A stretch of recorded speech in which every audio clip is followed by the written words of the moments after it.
Hello viewers, Tollywood story এক্সপ্লেনারে তোমাদের সবাইকে স্বাগত জানিয়ে পরশুরামের আজকের পর্বের রিভিউ আমি শুরু করছি। শুরুতে আমরা দেখতে পাচ্ছি কর্ণ চ্যাটার্জি ডোডোকে জিজ্ঞাসা করছে যেদিন ওই গণ্ডগোলের সূত্রপাত হয় সেদিন পরশুরামের সাথে আর কেউ ছিল কিনা। ডোডো সেদিনের কথা মনে করে কিন্তু বলতে ভয় পায়। এরপর কর্ণ চ্যাটার্জি তাকে বারবার বলার জন্য জোর করলে ডোডো তটিনী, লাট্টু আর পিকোর নামটি নেয়। তখন কর্ণ চ্যাটার্জি আর আরাধ্যা দুজনে এটা বুঝে যায় যে তটিনী পরশুরামকে চেনে। ঠিক সেই সময় আর কি স্পেশাল ব্রাঞ্চের অফিসার সৌরভ সেখানে চলে আসে। আর আরাধ্যা আর কর্ণ চ্যাটার্জিকে জিজ্ঞাসা করছে যে এখানে তারা কি করছেন। উত্তরে তখন কর্ণ চ্যাটার্জি বলছে, আমি স্পেশাল পারমিশন নিয়ে ছেলের সাথে মিট করতে এসেছি। এরপর সৌরভ বলছে, সময় হয়ে গেছে, এবার আপনারা বাড়ি যান। এটা কোনো মিটিং পয়েন্ট, পার্ক বা রেস্তোরাঁ নয়, এটা জেল। এটা শুনে তো কর্ণ চ্যাটার্জি রেগে যায় আর উঁচু গলায় বলতে থাকে, এই তুমি আমার পাওয়ার জানো? সৌরভ বলে, এই পাওয়ার দেখাবেন না, এখন যান, এখান থেকে চলে যান।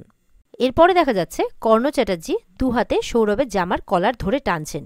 এই রকম ব্যবহারে সৌরভ তখন তাকে বলছে, আপনার বয়স হয়েছে, আমি যদি হাত চালাই আপনি এখানে মাটিতে পড়ে যাবেন আর উঠতেও পারবেন না। এই বলে তাকে হাতটা সরিয়ে নিতে বলে। আরাধ্যা তখন বলছে যে বাবা ছেড়ে দিন, এই বলে হাতটা সরিয়ে নিতে বলে। কর্ণ চ্যাটার্জিও হাতটা সরিয়ে নেন। আর এরপর কর্ণ চ্যাটার্জি সৌরভকে বলছে যে আমি তোমাকে দেখে নেব, তুমি আমাকে পাওয়ার দেখাচ্ছ। পাওয়ার গেমের মাস্টার পিস হচ্ছে কর্ণ চ্যাটার্জি। এরপরে আরাধ্যাকে নিয়ে বেরিয়ে যেতেই বলরাম সেখানে চলে আসে, তাদের মুখোমুখি হয়। আর কর্ণ চ্যাটার্জিকে বলছে যে এটা কোনো পাওয়ার গেম হচ্ছে না, আর এই গেমে আপনার যে কি অবস্থা হবে আপনি সেটা চিন্তাও করতে পারছেন না। আপনার উল্টো দিকে যে লোকটা খেলছে সে কিন্তু খুব ডেঞ্জারাস। কর্ণ তখন বলছে, কার কথা বলছো তুমি? উত্তরে তখন বলরাম পরশুরামের নাম নিচ্ছে। কর্ণ চ্যাটার্জি বলছে, তুমি কি আমাকে ভয় দেখাচ্ছ? বলরাম বলছে, একদম নয়, তবে এটা সত্যিও বলতে পারেন, কারণ পরশুরাম হচ্ছে ভয়েরই একটা বস্তু। সঙ্গে করে কুঠার আনেনি, কিন্তু চেম্বার এনেছে। এরপরে কর্ণ চ্যাটার্জির একটা ফোন এলে সেই ফোনে কর্ণ চ্যাটার্জি বলছে, আমি না সব কিছু জ্বালিয়ে পুড়িয়ে দেব, মেরে ফেলে দেব। এটা শুনে আরাধ্যা কি হয়েছে জিজ্ঞাসা করছে কর্ণ চ্যাটার্জিকে।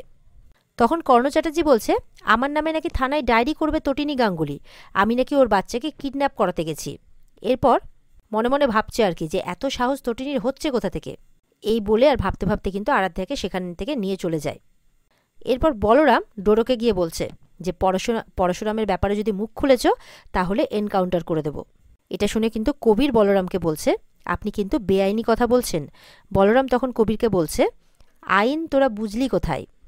এরপর স্পেশাল ব্রাঞ্চের অফিসার মায়া বলছে, ওদেরকে আজকে রাতেই জেল থেকে বের করে দাও আর এনকাউন্টার করে দাও, কেউ খুঁজে পাবে না।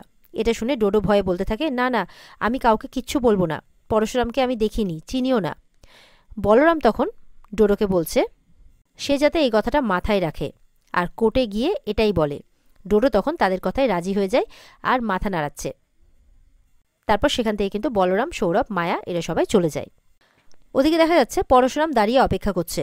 এরপর বলরাম, সৌরভ, মায়া সেখানে এলেই পরশুরাম বলরামকে বলছে, চিরুনি তল্লাশি চালা, বাব্বারকে তুলে নে আর শীতলকেও খুঁজে বার কর। বলরাম কেন জিজ্ঞাসা করলে পরশুরাম বলছে, জিৎ মুখার্জির সাথে শীতলের একটা কানেকশন আছে, তাদের মধ্যে একটা চেন তৈরি হয়েছে। জিৎ মুখার্জি, কর্ণ চ্যাটার্জি আর শীতল আর বাব্বার, এরা প্রত্যেকেই চেন ওয়াইজ কাজ করছে। এরপর জিৎ মুখার্জি আর কর্ণ চ্যাটার্জির অফিসে রেড করতে বলছে আর তাদেরকে এই চেনটা চেক করতেই হবে, এই কথাটা বলছে। আর এই চেক করার পরে প্রত্যেকটা চেনকে ব্রেক করবে, এই প্ল্যানিংয়ে তারা করছে। আর সেখানে গেলে তারা কোনো না কোনো ক্লু নিশ্চয়ই পাবে, এমনটা বলে কিন্তু সবাই মিলে সেখান থেকে বেরিয়ে যাচ্ছে। ওদিকে মুখার্জি বাড়িতে তটিনীর মা ভূমিকা লাট্টুর জন্য মাটন বানিয়ে বাড়ি থেকে বের হচ্ছে তটিনীর বাড়ি যাবে বলে। তখন সত্যজিৎ মুখার্জি তাদের মুখোমুখি হয় আর তারা সেখানে যাচ্ছে কেন জিজ্ঞাসা করে। এরপর বলছে, ও বাড়িতে যাওয়ার আর কোনো দরকার নেই, সব সম্পর্ক চুকিয়ে দাও ওদের সাথে। তটিনীর মা তখন বলছে, লাট্টু মাটন খুব ভালোবাসে, তাই তার জন্য একটু বানিয়ে নিয়ে যাচ্ছি। সত্যজিৎ তখন বলছে, ওর বাবার যদি মাটন খাওয়ানোর ক্ষমতা না থাকে তাহলে ও খাবে না। এরপর তটিনীর মাকে তটিনীর বাবা বলছে, তুমি জানো আজকে কি হয়েছে? কর্ণ চ্যাটার্জির দুটো ফোনে তাদের দুটো ডিল ক্যান্সেল হয়ে গেছে, যার অ্যামাউন্টটা ছিল 500 crore।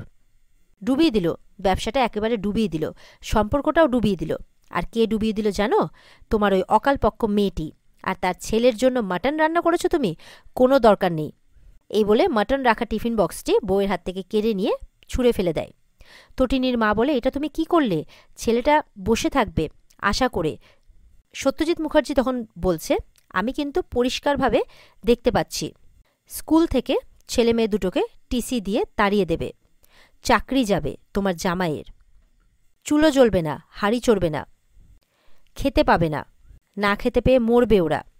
আর তারপরেও যদি কথা না শোনে, তাহলে মানে কোর্টে না যায় কথা শুনে, তাহলে বাচ্চা দুটো আর তোমার জামাইয়ের কিছু না হয়ে যায়। এটা পরিষ্কার বলে দিচ্ছি তোমাকে। তখন তটিনীর মার ভূমিকা বলছে, এসব আপনি কি বলছেন? আপনার কাছে কি সম্পর্কের কোনো মূল্যই নেই?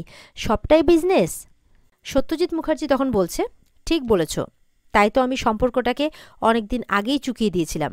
এরপর তটিনী তার মাকে ফোন করেছে, জিজ্ঞাসা করছে তুমি কখন আসছো।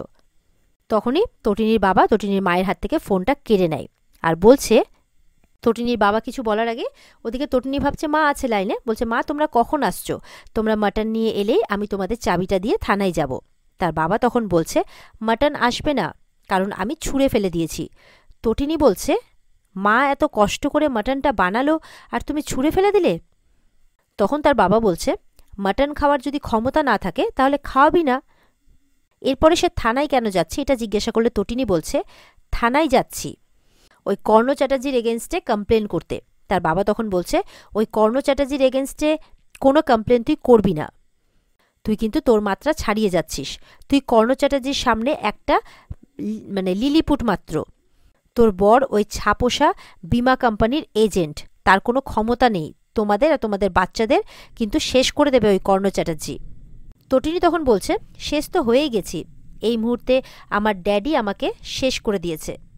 এরপর তটিনী তার বাবাকে বলছে, বাবা তুমি এই কথাটা বলতে পারলে? মাটন খাওয়ানোর ক্ষমতা না থাকলে খাওয়াবো না? আমি তো হাত পাতিনি, মা সাত করে নিজে থেকেই নিয়ে আসছিল। তোমার জামাইয়ের ক্ষমতা আছে মাটন খাওয়ানোর, ও নিজের সবটুকু দিয়ে আমাদের স্বাদ মিটিয়ে দেয়, অবশ্যই সাধ্যমতো। আমরা গরিব হতে পারি, কিন্তু কারোর কাছে হাত পাতিনি কখনো, আর পাতবও না। বরং তুমি এসেছিলে নিজের হাত জোর করে আমাদের বাড়িতে, মানে আমাদেরকে বাড়িতে নিয়ে যাওয়ার জন্যে। তার মানে সবটাই ছিল তোমার উদ্দেশ্যজনিত। তুমি কেন সম্পর্কটাকে এরকম জায়গায় নিয়ে এলে বাবা? তটিনী জিজ্ঞাসা করছে। তার বাবা তখন বলছে, সে যদি সম্পর্কটা সত্যি ঠিক জায়গায় নিয়ে আনতে চায় তাহলে কেসটা তুলে নে। মানে তটিনী যদি সম্পর্কটাকে ভালো করতে চায় তাহলে কেসটাকে তুলে নিতে বলছে। তটিনী বলছে সে কোনোভাবেই কেসটাকে তুলে নেবে না, বরং তার বাবা যাতে কর্ণ চ্যাটার্জিকে বলে আসে যে আজ সে থানায় যাচ্ছে কর্ণ চ্যাটার্জির এগেনস্টে ডায়েরি করতে। এই বলে ফোনটা কেটে দেয়। তটিনী এরপরে থানায় যাবে বলে তৈরি হচ্ছে। লাট্টু আর পিকোকে বলে তারা যাতে গেটটা ভেতর থেকে ভালো করে আটকে দেয়, এই বলে বেরিয়ে যায়। ওদিকে তটিনীর বাবা শিবপ্রসাদকে ফোন করে বলছে, তোমার স্ত্রী থানায় যাচ্ছে, ওকে বোঝাও, ওকে থামাও, এখনও সময় আছে, সব কিছু আবার আগের মতো ঠিক করা যেতে পারে। এরপর সত্যজিৎ মুখার্জি শিবপ্রসাদকে অফার করছে, তাদের কি চাই? ফ্ল্যাট, গাড়ি? শিবু তখন বলছে, মাফ করবেন, আমি আমার উপার্জনের টাকা দিয়ে সংসার চালিয়ে নিতে পারি। তটিনীর বাবা বলছে, টিপিক্যাল মাইন্ড ক্লাস, মানে ইগোটাকেও টিপিক্যাল মাইন্ড ক্লাস বলছে। শিবু তখন বলছে, এটাই তো আছে আমাদের কাছে, আর আপনি তো মানে অনেকগুলো টাকা কামিয়েও ওগুলোকে হারিয়ে ফেলছেন। এরপর শিবপ্রসাদ বলছে, আমার স্ত্রী যা মনে করছে ও তাই করবে, কর্ণ চ্যাটার্জি শাস্তি হওয়া দরকার। আর সে যেভাবে আমাদের পেছনে লেগেছে, কিডন্যাপ করার হুমকি দিচ্ছে, স্কুলে গিয়ে বাচ্চাদের টিসি দেওয়ার ভয় দেখাচ্ছে, একটার পর একটা ভয় দেখানোর চেষ্টা করছে, তাতে তো শাস্তি হওয়াই দরকার। তখন সত্যজিৎ বলছে, তোমার মতো একটা মেরুদণ্ডহীন প্রাণী কি করে মানে কি আর করবে?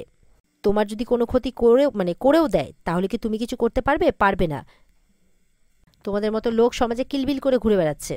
তখন শিবু বলছে, আমাদের মতো প্রাণী কখনো কিলবিল করে না, মেরুদণ্ড সোজা থাকে, বরং আপনারাই টাকার সামনে মেরুদণ্ড নামিয়ে বুকে ভর দিয়ে সরীসৃপ প্রাণীর মতো হাঁটাচলা করেন। সত্যজিৎ কিন্তু তখন রেগে যায়, বলছে, শিবপ্রসাদ তুমি ভুলে যেও না আমি তোমার শ্বশুরমশাই। তখন শিবু বলছে, চুকিয়ে দিয়েছেন সম্পর্ক অনেক দিন আগেই, এখন সম্পর্কে দোহাই দেবেন না, ভুলে যান আমি আপনার জামাই। আমার স্ত্রী কোর্টে গেছে আর আমি তার জন্য গর্বিত। আরেকটা কথা বলে দিই, মা বাবা তার বাচ্চাদের কখনোই খারাপ চায় না, তাদের বাঁচানোর জন্য পৃথিবীতে তারা যা খুশি করতে পারে। লাট্টু আর পিকুর মাও কিন্তু তাই করছে। তাই লাট্টু আর পিকুর দিকে কিন্তু হাত বাড়াতে যাবেন না। আর কর্ণ চ্যাটার্জিকে বলে দেবেন যে কবির চ্যাটার্জি আর বেরোবে না, এই বলে ফোনটা রেখে দেয়। এরপর ভূমিকা তটিনীর বাবাকে বলছে, কি বলল জামাই, মুখে চুনকালি লেপে দিল তো? সত্যজিৎ তখন বলছে, ভূমিকাকে চুপ করাচ্ছে আর বলছে যে ওরা বুঝতে পারছে না যে ওরা কত বড় ভুল করছে। তখন তটিনীর মা বলছে, আমি বুঝতে পারছি, সত্যজিৎ মুখার্জি নামের লোকটা তার নামের আড়ালেই হারিয়ে গেছে। এরপরে দেখা যাচ্ছে লাট্টু আর পিকু কিন্তু বাড়ির মধ্যে ড্রয়িং করছে, যে যার কাজ করছে। দরজায় কলিং বেল বাজে। দুজনেই তো খুব ভয় পেয়ে গেছে, কে আছে। চুপ করে দরজায় গিয়ে কান পাচ্ছে। তখন বুঝতে পারে যে তার পা এসেছে। এরপর টুল দিয়ে দরজাটা খুলে দেয় আর তার পা ঘরে ঢুকতেই তার পাকে জড়িয়ে ধরে। ভয় পেয়ে গেছে তারা। পরশুরাম বলছে, কি হয়েছে কি হয়েছে? বলে, কিছু না। লাট্টু বলছে, আমাদের সাথে তো পরশুরাম আছে, আমি জানি, আমি ভয় পাইনি পা, আমি ভয় পাইনি। বলে, আমি জানি তো, তুমি খুব সাহসী, আমি তো বলেইছিলাম যে আমরা ভয় করব না, আমরা ভয় করব না, আমি শিখিয়েছিলাম না। তারপর দেখে পিকো কাঁদছে, লাট্টু কাঁদছে। তখন বলছে, কি হয়েছে? পিকো তখন তার বাবাকে বলছে, আসলে দিয়া মাটন আনছিল লাট্টুর জন্য, কিন্তু ওই বাড়ি থেকে ওই ওই যে দুষ্টু দাদু, তটিনীর বাবার কথা বলছে, সে আসতে দেয়নি। মা তো ফোনে কথা বলছিল, আমি সব শুনেছি, ফোন থেকে সব শুনতে পাওয়া যায়। বলছে যে তোর বাবার যদি মাটন খাওয়ানোর ক্ষমতা না থাকে তাহলে খাওয়াবে না, এইভাবে বলেছে। পা, হোয়াট ইজ ক্ষমতা? বলে, কিছু না বাবা, কিছু না। পিকো বলছে, পা, ওরা খুব রিচ না, খুব বড় লোক। তখন লাট্টু বলছে, পা, কত টাকা থাকলে বড় লোক হওয়া যায়?